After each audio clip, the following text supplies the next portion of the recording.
South India shopping mall the wedding మంత్ర సరికొత్త wedding collection south India shopping mall. వీళ్ళంతా మాదొక కుటుంబం. మా అందరికంటే ముఖ్యం నాకు మా వైఫ్. మా కుటుంబానికి అంత ప్రేరణ తనే, కష్టపడ్డది తనే. నేను ఏదో ప్రొఫెషన్లో జాబ్ చేసుకునే ఉన్నా కానీ పిల్లల గురించి మొత్తం చూసుకుంది, ఇండ్ల గురించి మెయింటైన్ చేసింది కూడా అంతా మా బీసెసే. ఆ క్రెడిట్ అంతా ఆమెకే పోతుంది. ఎవరికైనా అంతేనండి. మీ ప్రొఫెషన్లో కానీ పోలీస్ ప్రొఫెషన్లో కానీ మీరు అందరూ బయటే ఉంటారు. అవును, వాళ్ళు ఉండబట్టే మీరు ఇంటికి వచ్చినా కూడా నాకు రాత్రి 11 గంటల వరకు పోలీస్ ఆఫీస్తోనే నడిచేది టైం. ఫైల్స్ పట్టుకుని రావడం, ఒపీనియన్స్ అని తిరిగేది. ఇక మొత్తం మా పిల్లల చదువు అంతా కూడా ఆల్మోస్ట్ ఆమె చూసుకునేది. అవునా? మా పిల్లలు కూడా ఆల్మోస్ట్ మా కొడుకు 9th వరకు ఇల్లందులో చదివాడు, మా పాప 7th వరకు ఇల్లందులో చదివింది. మొత్తం షెడ్యూల్ ఏరియా అది. అక్కడ ఇక ఇంగ్లీష్ మీడియం అయినా కూడా తెలుగులో చెప్పేవాళ్ళు. అయినా కానీ వాళ్ళు కష్టపడి చదివి పైకి వచ్చారు, అది సంతోషము. దానికి కారణం మా మిస్సెస్ అది. సార్, అడ్వకేట్ సీనియర్ అడ్వకేట్ అనేది కోర్టు ఇస్తుందా లేదంటే మనకు సీనియర్ ప్రకారం senior only advocate senior advocate అనేది డిస్క్రిమినేషన్ ఓన్లీ డిస్క్రిప్షన్ ఎక్కడ వస్తుందంటే హైకోర్టు నుంచే వస్తుంది. అది డిస్ట్రిక్ట్ కోర్టు వరకు లేదు. డిస్ట్రిక్ట్ కోర్టు వరకు ఎట్లా ఉంటుందంటే మేజిస్ట్రేట్ కోర్టు, డిస్ట్రిక్ట్ కోర్టు వరకు ఎక్స్పీరియన్స్ని బట్టి సీనియర్ జూనియర్ అనుకునే వాళ్ళం తప్ప సీనియర్ అడ్వకేట్ డిజిగ్నేషన్ అనేది హైకోర్టు మాత్రమే టెస్ట్ పెట్టి ఇంటర్వ్యూ పెట్టి ఇస్తుంది. కానీ చాలామంది సీనియర్ అడ్వకేట్ చెప్తుంటారు కదా, విజిటింగ్ కార్డులు వేసుకుంటారు కదా. అది హైకోర్టు వాళ్ళకు మాత్రమే పర్మిషనబుల్, అది మిగతా అడ్వకేట్లో పర్మిషనబుల్ కాదు. కానీ ఇక వారి అభిప్రాయాలు మనం ఖండించడం బాగోదు. వారు ఇష్టానుసారం పెట్టుకుంటారు. కానీ వాస్తవానికి advocate is an advocate. Right. Sir, మీరు సీనియర్ దగ్గర ఏం నేర్చుకున్నారండి? మీ సీనియర్ దగ్గర ముందుగా హార్డ్ వర్క్, డెడికేషన్, క్లయింట్లతో మర్యాదగా మాట్లాడము, బాధతో వచ్చిన క్లయింట్కు స్వాంతన చేకూర్చడం అనేది ముఖ్యమైన విషయం. మనకు ముందే మనం కక్షిదారుడు మన దగ్గరికి బాధపడుతూ వస్తాడు. మనకి ఏదో బాధలు ఉంటాయి, క్రిమినల్ కేసు కావచ్చు, సివిల్ దావా కావచ్చు, ఏదైనా బాధతో మనకు నచ్చిన చేరదీసి స్వాంతనపరిచి అతనికి న్యాయం జరిగేటట్టు చూడడం మన బాధ్యత. అది మా సీనియర్ న్యాయవాది దగ్గర నేర్చుకున్నాను నేను.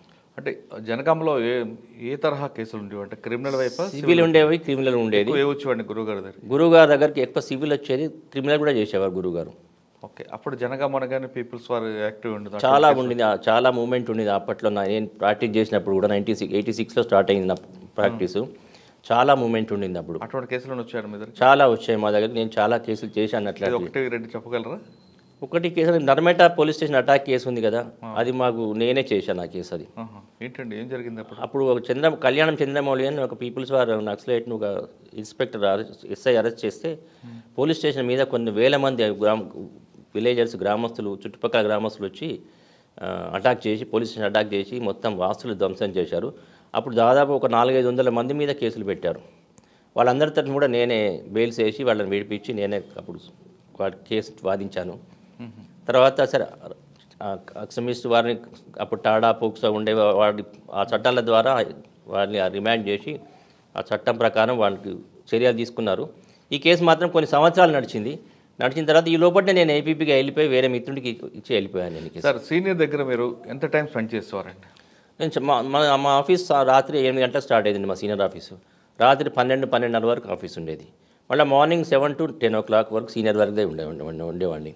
ఏం నేర్చుకునేవారు? అంటే ఎక్కువ బుక్స్ చదవడమా, లైబ్రరీ చూడడం, లేదా జడ్జిమెంట్స్ కాపీస్ మీద ఎక్కువగా? ఫస్ట్ డ్రాఫ్టింగ్ అనేది ముఖ్యం అన్నిటి. మనకు ఏ కేసు కావాలన్నా డ్రాఫ్టింగ్ కావాలి. డ్రాఫ్టింగ్ అనేది వారు చెప్తుంటే నేను రాసేవాడిని. అందులో తప్పు లేకుండా రాస్తేనే మా సీనియర్ మెచ్చుకునేవాడు. ఒకసారి తప్పు వచ్చిందంటే ఇంకోసారి డ్రాఫ్టింగ్ ఇచ్చేవాడు కాదు. కానీ భగవంతుని దయ వలన ఏ రోజు కూడా నాలో తప్పు దొరకలేదు. నేను రాసింది వారు డిక్టేట్ చేసింది కరెక్ట్గా రాసేవాడిని, మెచ్చుకునేవాడు.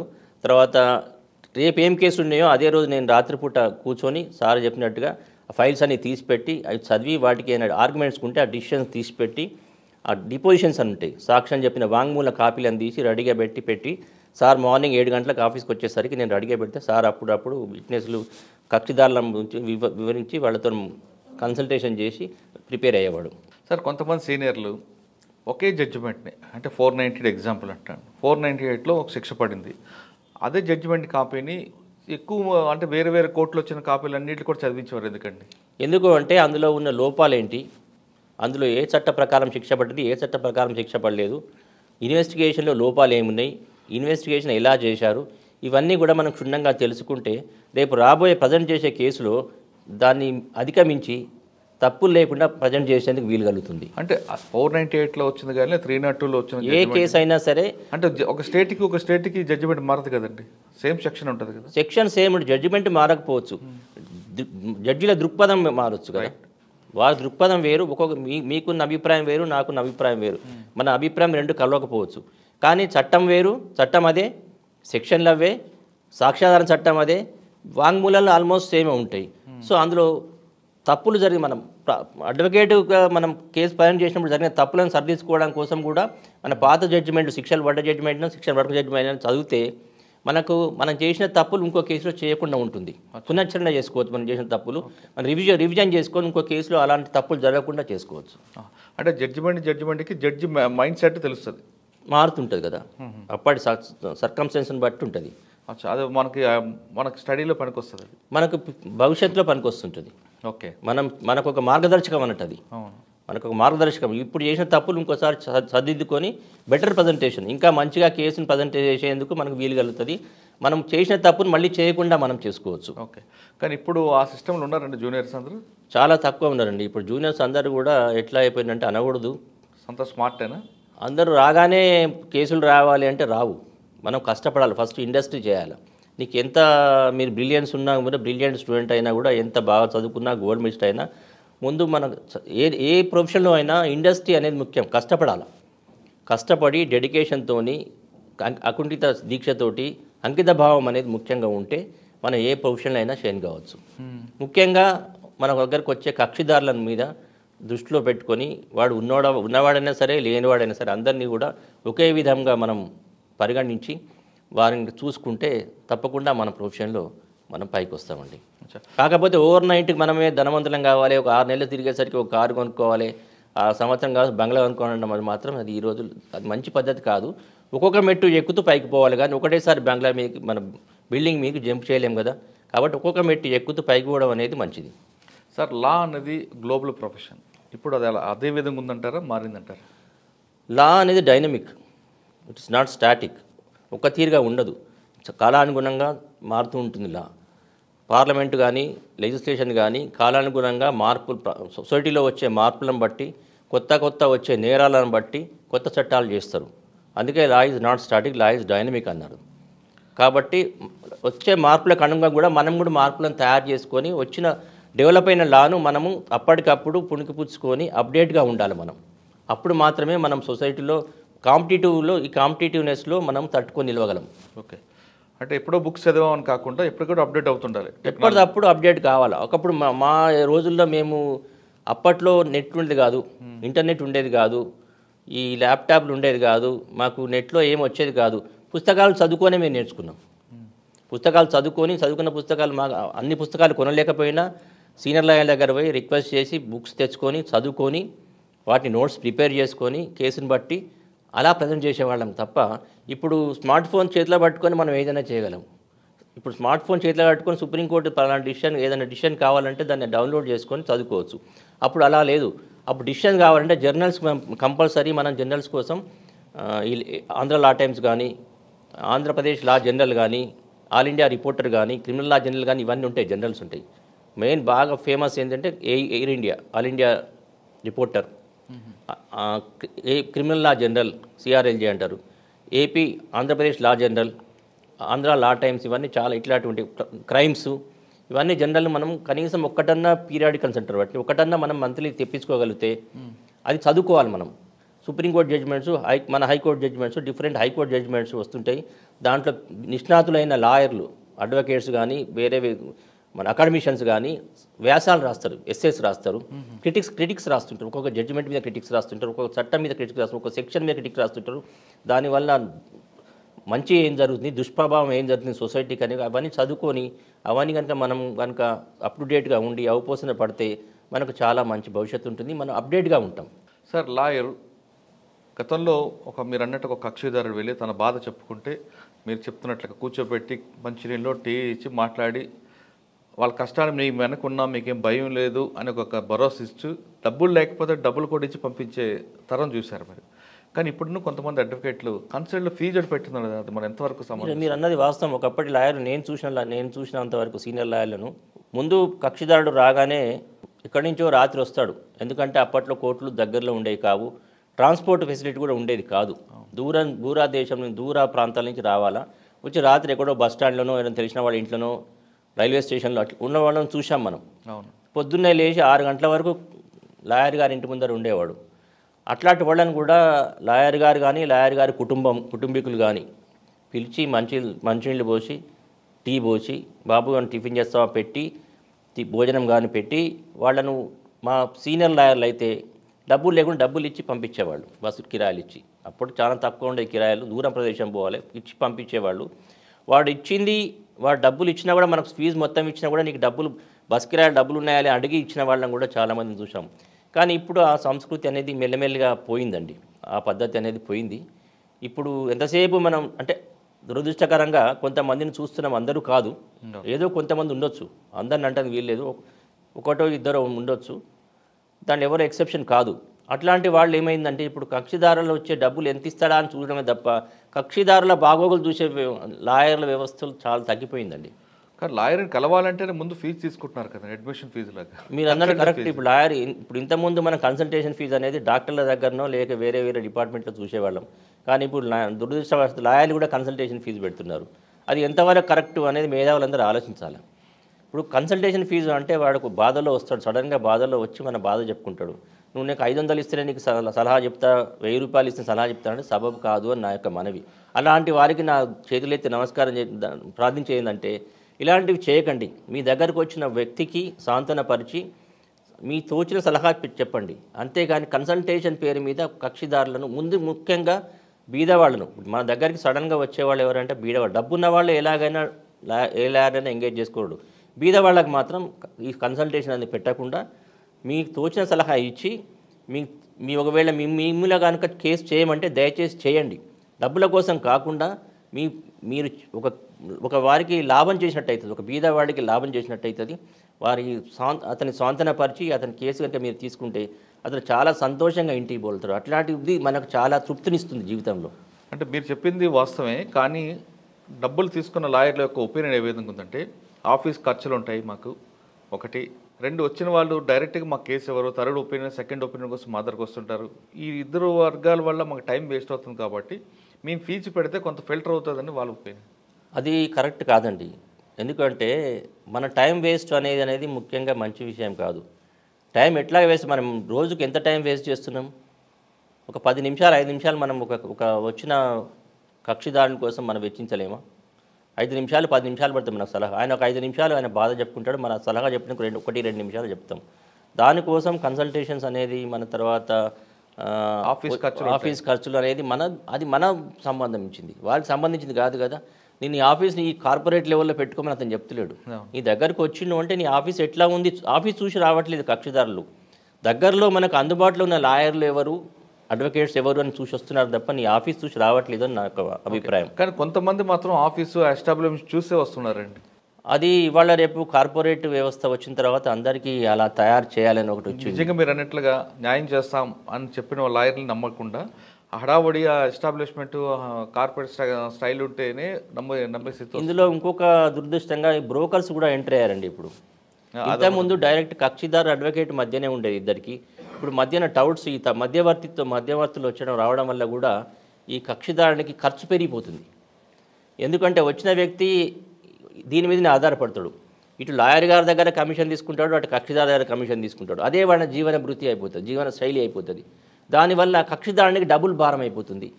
కొన్నిసార్లు 10,000 సపోజ్ కొంత డబ్బు తీసుకొని అడ్వకేట్ ఫీజు ఇంత 10,000 అన్నాను అనుకోండి, 10,000 వసూలు చేస్తారు. అడ్వకేట్కి ఇచ్చేది ఎంత, 2,000 3,000 ఇస్తాడు, లేకుంటే 5,000 ఇచ్చింది అనుకోండి.